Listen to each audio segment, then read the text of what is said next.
चलिए दोस्तों, आप सभी का अभिवादन है। मैं देवेश कुमार पाठक, एस्ट्रोलॉजर, आप सभी का हृदय से वंदन करता हूं। महत्वपूर्ण वीडियो इसलिए है कि इस वीडियो के लिए लगभग 3000 पहले ही रिएक्शंस आ चुके थे। मैंने एक वीडियो दिया था, आपको याद हो अगर, कॉस्मोस के बारे में, ब्रह्मांड की उत्पत्ति, उसमें कुछ पॉइंट्स दिए थे। तो उसके बारे में लोगों के इतने रिएक्शंस थे, खासकर स्टूडेंट्स बहुत थे। उन्होंने रिट्रेट किया था कि आप इसको थोड़ा और एक्सटेंसिवली बताइए, ये अप्राप्य ऐसा मिलता नहीं है जो आपने बताया है उस तरह का, इसको थोड़ा एक्सपेंड करिए।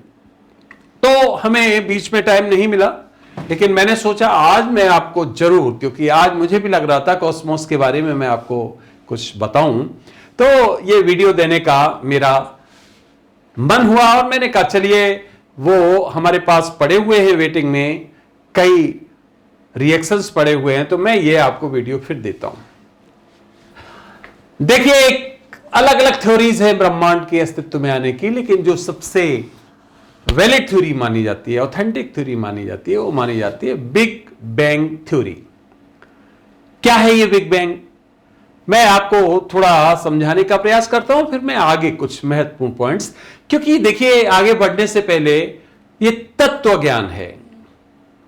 ये वो ज्ञान है जो तत्व ज्ञान का मतलब ये जहां से अपने शुरू होते हैं, जिसको एटम्स कहोगे, उसको ये तत्व ज्ञान हम कह सकते हैं। मतलब ये है बेसिक, जब हम शुरू से शुरू करते हैं तो बहुत ध्यान से सुनने वाला है। बाकी ज्ञान तो, जिसको हम निरर्थक ज्ञान कहेंगे, और यह ज्ञान आप कहीं भी किसी भी धार्मिक लिटरेचर में या कहीं अप्राप्य है, यह मिलेगा नहीं। क्यों नहीं मिलेगा? उसका कारण यह है कि इस पर किसी ने कभी प्रकाश डाल ही नहीं पाया। अभी तक जो हमारे पास लिटरेचर मौजूद है, ज्यादातर 5000 ईयर्स बैक, इससे पुराने तो मिलते नहीं। अब ये जो थ्योरी है वो है लगभग 14 अरब साल पहले की। तो जितने भी हमारे गॉड हैं, जितने भी ईश्वर हैं अलग अलग धर्मों के, सब 5000 साल में, सब 5000 साल में मिल जाते हैं। और कहां फिर 14 अरब? तो कहीं भी ये थ्योरी अप्राप्य है, इसका मतलब नहीं मिलेगी। लेकिन हां, हम अपना मस्तिष्क तो चला सकते हैं, हम सोच तो सकते हैं कि कैसे हुआ होगा, क्या हुआ होगा। तो चलिए, जैसे कहते नहीं, बेल्ट बांध के बैठ जाइए, फ्लाइट चलने वाली है। पूरा सुनिए। हां, अगर अभी तक चैनल सब्सक्राइब नहीं किया है तो सब्सक्राइब करिए प्लीज पहले, और फिर हम आगे की जर्नी शुरू करते हैं, क्योंकि अब हम आपको कुछ महत्वपूर्ण वीडियोस देने वाले हैं। पहले भी मैं आपको कहता रहा हूं, बीच में बताया था व्यवधान आते हैं, कोई बात नहीं, फिर भी हम तरह तरह से आपको देंगे। तो चलिए कॉस्मोस देखते हैं। सबसे पहले आखिर बिग बैंग थ्योरी बताते क्या है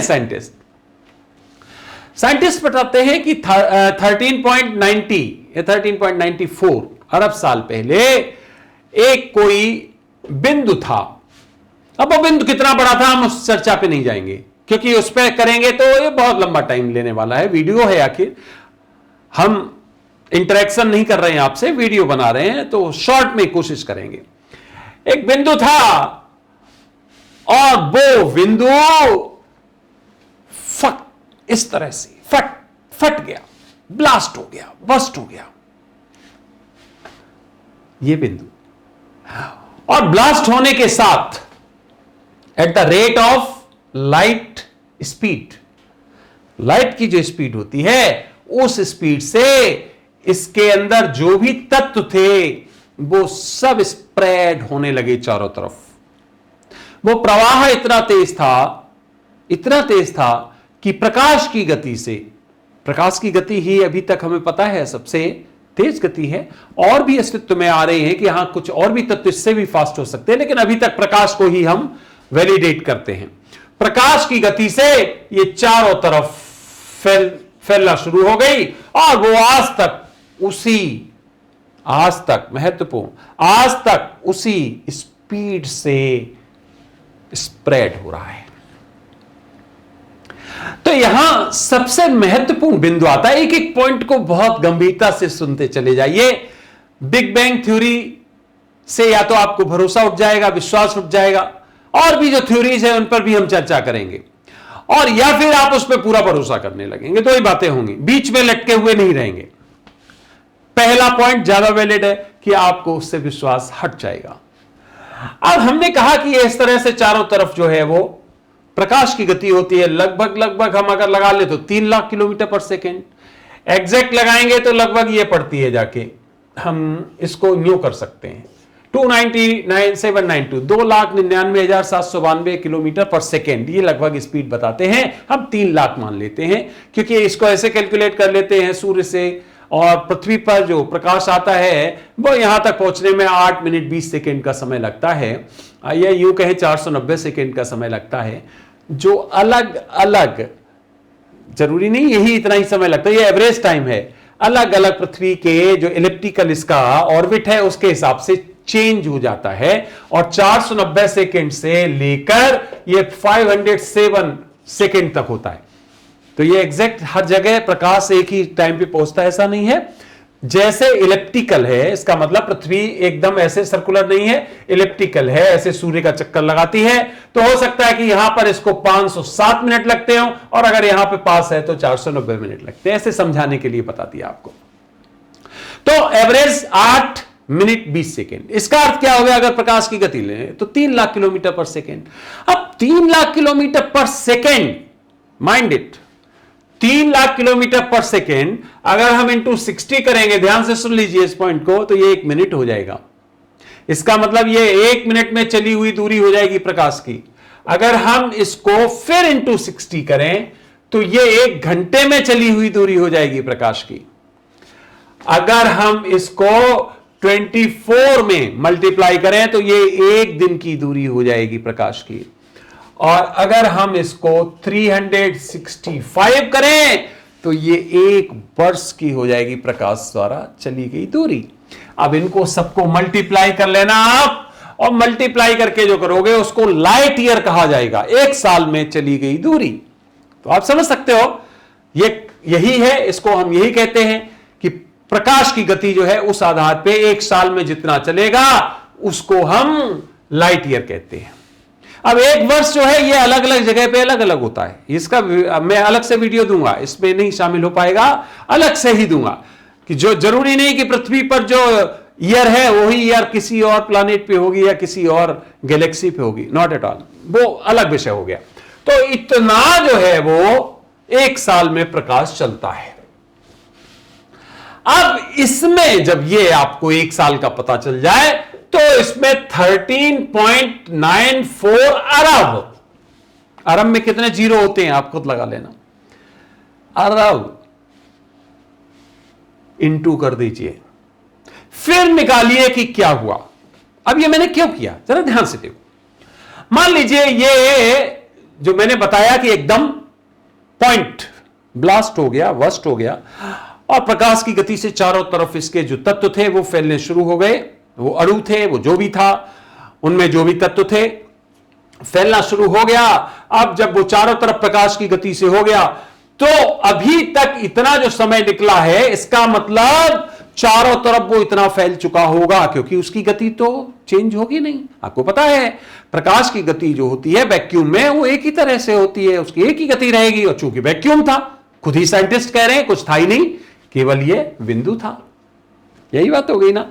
तो इसका अर्थ यह हो गया कि आज हम जो भी आकाश में देखना चाहते हैं, कितनी भी बड़ी दूरबीन, कितनी भी इफेक्टिव दूरबीन लगा लें, और जो भी हम देखेंगे तो इसका अर्थ क्या हुआ, हम ये पिछला देखेंगे। लेटेस्ट तो हम कुछ देख ही नहीं सकते हैं। लेटेस्ट इसलिए नहीं देख सकते क्योंकि वो जो पहले रहा होगा प्रकाश की गति वही तो देख पाएंगे। अब आगे चलते हैं। अब हमारे 2-3 क्वेश्चन हैं महत्वपूर्ण, आपके भी होंगे।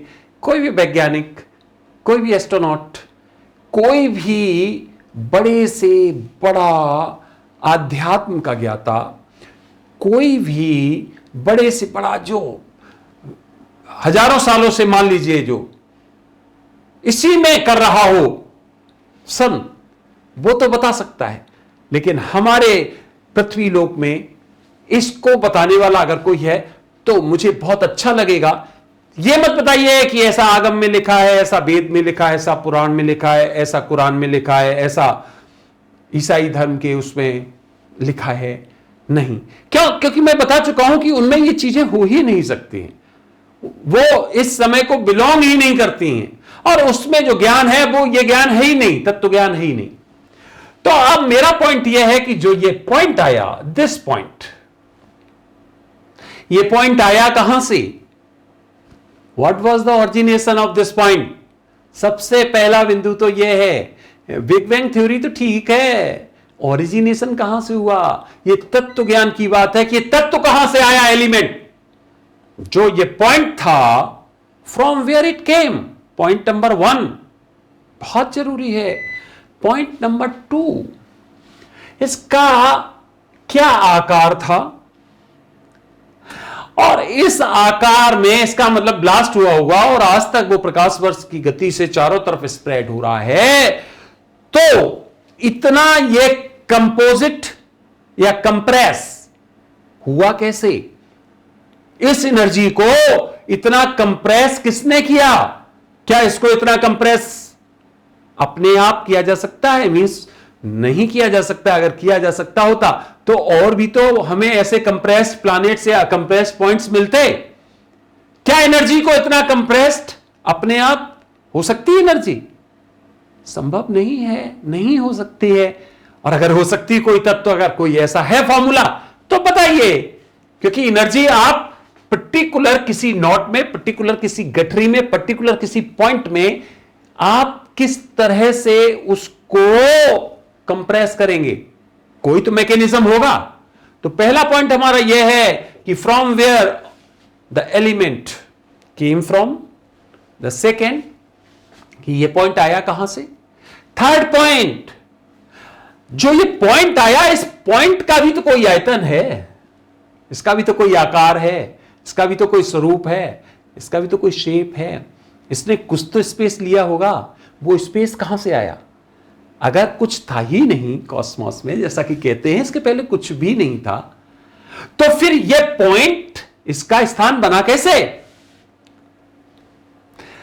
थर्ड पॉइंट, अगर हम इसको दूसरी तरह से लें कि नहीं, यह स्पेस तो मौजूद था, इस स्पेस में यह पॉइंट आया, इस स्पेस में यह पॉइंट आया और यह ब्लास्ट हुआ या बस्ट हुआ और उसके बाद एक्सपेंड हुआ। यह ऑलरेडी स्पेस था ही, उसमें आज तक यह एक्सपेंड हो रहा है। अगर इस थ्योरी को लें तो वो थ्योरी अपने आप काउंटर हो गई कि पूरा ब्रह्मांड, पहले कुछ था ही नहीं, पूरा ब्रह्मांड ही आया इसके ब्लास्ट के साथ। अगर यह थ्योरी मानते हैं तो इसका मतलब यह सब कुछ मौजूद था, स्पेस मौजूद था। और जब स्पेस मौजूद था, इसका मतलब क्या हो गया कि बिग बैंग की थ्योरी आपकी गलत हो गई। अब पॉइंट ये उठता है कि अगर इसी पॉइंट से ये निकला है, मान लीजिए कुछ भी नहीं था, ये जस्ट एक पाइपलाइन की तरह से समझ लीजिए, एक ट्यूब समझ लीजिए, उसमें ही सब कुछ था और उसी से ये सब कुछ हुआ। The same question once again, कि वो टेस्ट ट्यूब जो थी, या tube whatever you call it, वो किस चीज से निर्मित थी? उसने उस एनर्जी को होल्ड कैसे कर पाया? इतनी कंप्रेस्ड एनर्जी को होल्ड कैसे कर पाया? इसका मतलब बहुत बड़ा बिंदु रहा होगा, छोटा बिंदु नहीं हो सकता है। और जब बहुत बड़ा अगर बिंदु रहा होगा तो उसे, फिर वही बात है, उसे स्पेस चाहिए होगा, आयतन चाहिए होगा। तो इसका मतलब वो ओरिजिनेशन नहीं था। एक एक पॉइंट को ध्यान से सुनते चलिए। आपको बिग बैंग की थ्योरी आप क्लास में टीचर से भी पूछ सकते हो, जवाब नहीं मिलेगा, मालूम है मुझे। आप किसी वैज्ञानिक से भी पूछ सकते हो, जवाब नहीं मिलेगा, मुझे मालूम है। और जब ज्यादा पूछोगे, ज्यादा परस्यू करोगे, तो आपको हो सकता है डांट पड़ेगी या आपको हॉट रिएक्शन मिलेगा, क्योंकि जब अज्ञान होता है व्यक्ति में, उसका जवाब नहीं दे पाता है तो वो गुस्सा करता है, उसको खींच होती है, उसको इरिटेशन होता है, उसको फ्रस्ट्रेशन होता है, क्योंकि वो जवाब नहीं दे पा रहा है। तो ये मेरे मस्तिष्क में जो चीजें चलती रही और जिससे हमने अपने टीचर को हमेशा पूछने का प्रयास किया, लेकिन कभी जवाब नहीं मिला। धर्माचार्यों से पूछने का प्रयास किया, जवाब नहीं मिला। संत ऋषियों से पूछने का प्रयास किया, जवाब नहीं मिला। और फिर हमने पूछना बंद ही कर दिया, केवल और केवल अपना मस्तिष्क चलाना शुरू किया कि आखिर ये हुआ क्या है, क्या हुआ होगा, साइंस क्या कहती है, विज्ञान क्या कहता है, हमें क्या ज्ञान है, पता तो करें। और तब हम ये पॉइंट्स आपके सामने रख रहे हैं। तो तीनों पॉइंट्स आप समझ में आ गए, तीनों आ गए। इसका विस्तार जो हमारा कॉस्मोस है वो, इसका मतलब इतना तो कम से कम है ही। अगर यही हम एवोल्यूशन मान लें, यही शुरुआत मान लें, तो द डे इट ब्लास्टेड, जिस दिन ये ब्लास्ट हुआ उसके बाद लगातार प्रकाश की गति से ऐसे बढ़ रहा है, चारों तरफ स्प्रेड हो रहा है। तो इसका मतलब ये जो अगर हम गुणा करेंगे तो चारों तरफ इतना तो फैल ही चुका होगा, क्योंकि प्रकाश एक तरफ तो चलता नहीं है। इसका मतलब इतना विस्तार तो है ही इसका।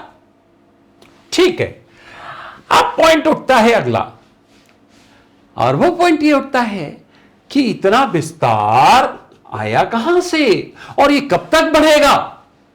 जो स्प्रेड होगा आखिर, इसको तो हम कैलकुलेट कर ही नहीं सकते, हमारे पास कैलकुलेशन का कोई तरीका ही नहीं। You can put zeros equivalent to अरब और उसके बाद इन सबका गुणा करिए और फिर वर्कआउट करके करना। It is not easy to understand easily, हमारे पास होगा नहीं, वो फिगर नहीं होगा। अब पॉइंट ये उठता है कि जब इतना विस्तार हो रहा है और आज भी वो स्प्रेड कर रहा है, तो 13.94 अरब साल पहले जो ब्लास्ट हुआ था ये पॉइंट, क्या इसमें वास्तव में इतनी एनर्जी थी? इसके केंद्र में थी, इसके आउटर थी, जो आज तक फैल रही है? Point number 1। पॉइंट नंबर 2, क्या इसको कोई और ग्रेविटेट कर रहा है? हम इसको अपना ब्रह्मांड मान लेंगे। क्या और भी इधर कोई ब्रह्मांड मौजूद है या कोई और किसी तरह की फोर्स मौजूद है जो इसको अट्रैक्ट कर रही है, ग्रेविटेट कर रही है लगातार? इसलिए प्रकाश की गति से, क्योंकि वो मैक्सिमम गति है, इसलिए लगातार स्प्रेड हो रहा है।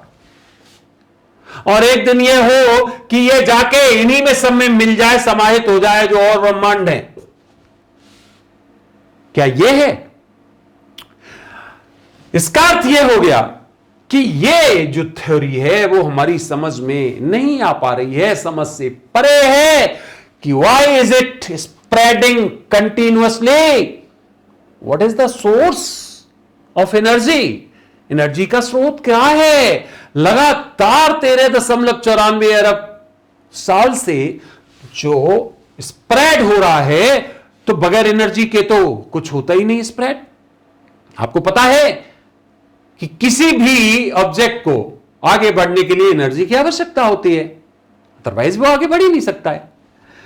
तो पॉइंट ये उठता है कि वो एनर्जी कौन सी है जो इसे ग्रेविटेट कर रही है या इसे स्प्रेड करने के लिए मजबूर कर रही है, जिसको आपने एक छोटा पॉइंट बताया था, कितना भी बड़ा बताया है आपने, वो पॉइंट बताया था, बताया छोटा था निश्चित तौर पे, इट टाइनी ऐसा बोला है।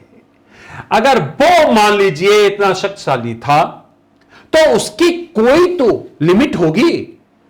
उसकी इतनी लिमिट कैसे हो सकती है कि लगातार वो अपनी उसी एनर्जी के कारण अभी तक एक्सपेंड कर रहा है? Is it possible? No. It means ये स्वाभाविक तौर पर नहीं बना था।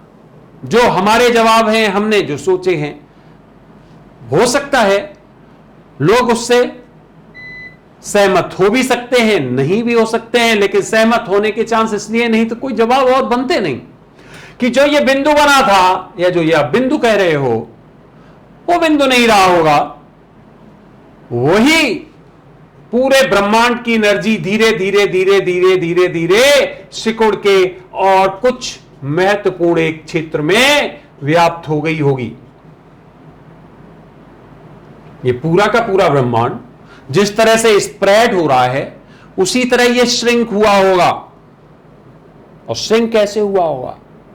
श्रिंक ये यूं हुआ होगा कि यहां पर कोई ब्लैक होल रहा होगा। ब्लैक होल समझते हो, जिसको आप दानव कह सकते हो, जो छोटे पूरे बड़े सभी तारों को खा जाता है और पता नहीं चलता है कि कहां डकार गया। उसके अंदर प्रकाश की गति भी प्रभावित होती है और वो बहुत उसमें एनर्जी बढ़ती चली जाती है उसमें, क्योंकि वो सभी तारे जो हैं वो उसमें समाहित होते चले जाते हैं। तो इस तरह का कोई रहा होगा ब्लैक होल और धीरे धीरे धीरे उसमें सभी तारे समाहित हुए होंगे और ये एनर्जी को इन्होंने क्या किया होगा, री एनर्जाइज किया होगा, रिविल्ड किया होगा, रीऑर्गेनाइज किया होगा, पूरा का पूरा एक जगह पर एक मान लीजिए ये पॉइंट हो गया होगा।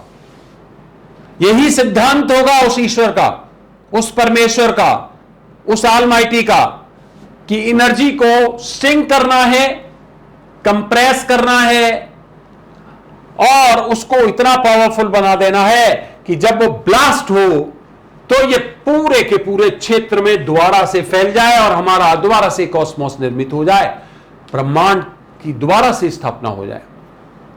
और फिर धीरे धीरे जैसे जैसे इनमें तारे, प्लैनेट्स जो बने हैं, गैलेक्सीज बनी हैं, उनका जैसे जैसे एनर्जी कम होता चला जाए वैसे वैसे ये ब्लैक होल उनको लीलता चला जाए, उनको एब्जॉर्ब करता चला जाए और ये एक छोटा पॉइंट बनता चला जाए।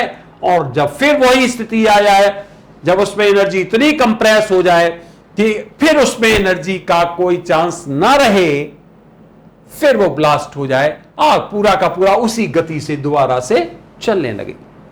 तो इसका अर्थ क्या हुआ? इसका अर्थ यह हुआ कि बिग बैंग थ्योरी बिल्कुल गलत है।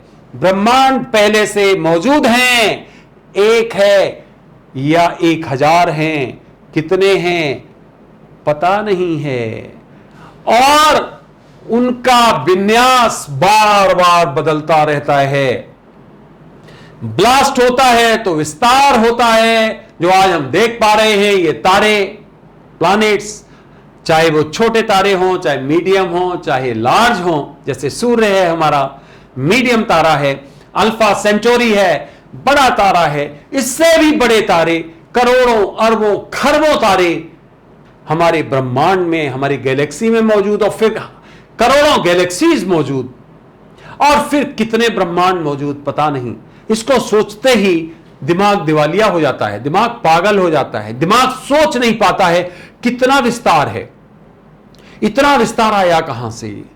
इतना विस्तार किसने बनाया? क्या हम सब एक ट्यूब में हैं, ये स्प्रेड हो रहा है क्या? या फिर ये सब आउटर स्पेस कहां से है? हम एक लेमैन की तरह आपसे बात कर रहे हैं, हम समझ रहे हैं कि हम बिल्कुल अज्ञानी हैं, हमें कुछ नहीं आता है, हम उस तरह से आपसे बात कर रहे हैं। हम चाहते हैं कि ये जो तत्व ज्ञान है इसका कोई तो निदान मिले, और हम ये भी चाहते हैं कि जो वैज्ञानिक एक झटके से कह देते हैं ईश्वर का कोई अस्तित्व नहीं है, कह देते हैं ईश्वर है नहीं, उनसे पूछना चाहता हूं कि क्या इस पूरे ब्रह्मांड का एक अणु की बात कर रहा हूं, ईश्वर के अलावा किसी ने निर्मित किया है? क्या विज्ञान ने इतना भी कुछ बनाया है?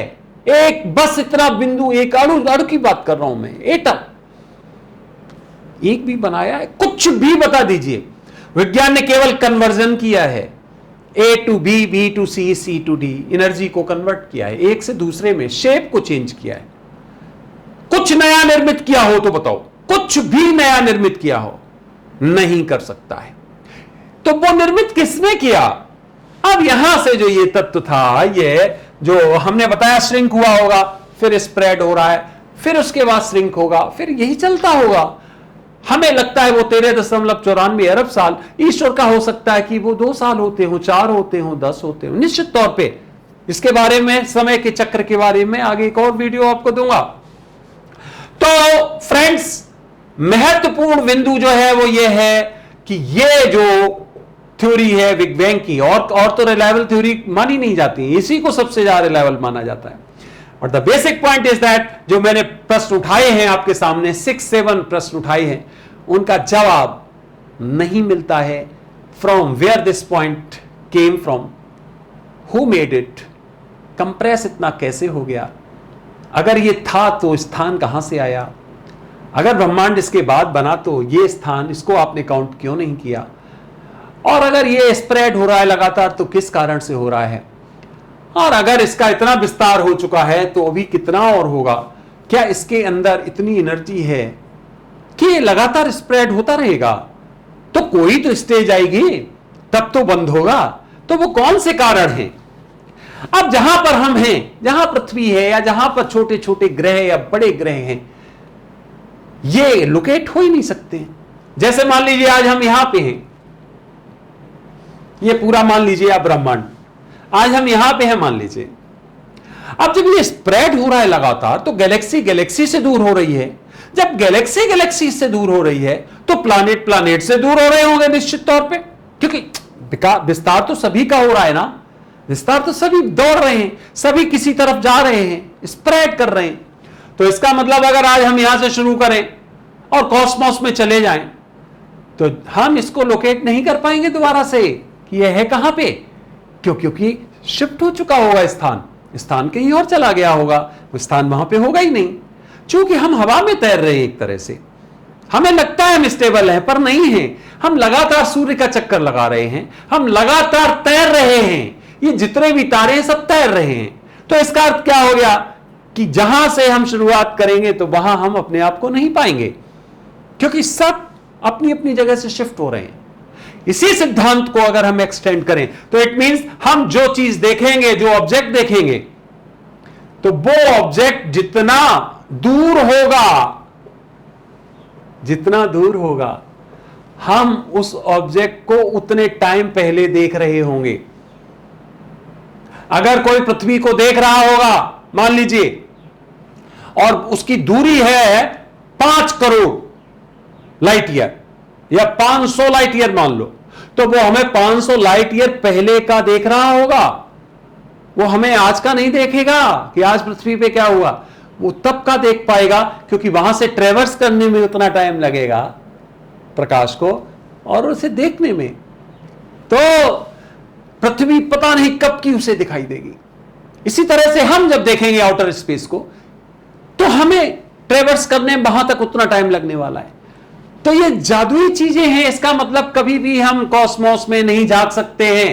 कॉस्मोस में कोई अगर है सभ्यता, वो हमें नहीं झांक सकती है। क्यों? क्योंकि उसमें जो लगने वाला टाइम है वो उतनी दूरी के बराबर होगा जो प्रकाश चलता है, उतना ही दूरी पर, उतने पहले हम उसको देख पाएंगे। तो इसका अर्थ क्या हो गया कि ये बहुत ही मैजिकल है।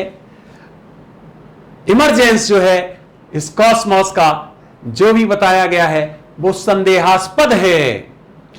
दूसरा और लास्ट पॉइंट, क्योंकि बहुत टाइम नहीं बचा है वीडियो में, वो ये है कि इसका एक एक तत्व बहुत कीमती है। वो कहां से बनाया गया, उसकी क्या प्रक्रिया थी, वो किसने बनाया, आज हम देख सकते हैं अपनी पृथ्वी पर। देख लीजिए एक छोटा सा एग्जांपल, तो पूरे के पूरे कॉस्मोस में वही चीज एप्लीकेबल है।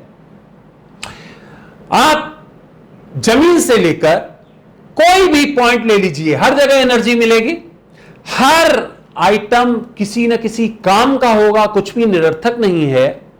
हर ऑब्जेक्ट में कुछ ना कुछ तत्व होंगे, कहीं पे विटामिन्स होंगे तो कहीं पर प्रोटीन्स होंगे तो कहीं पर, मतलब कुछ ना कुछ होगा।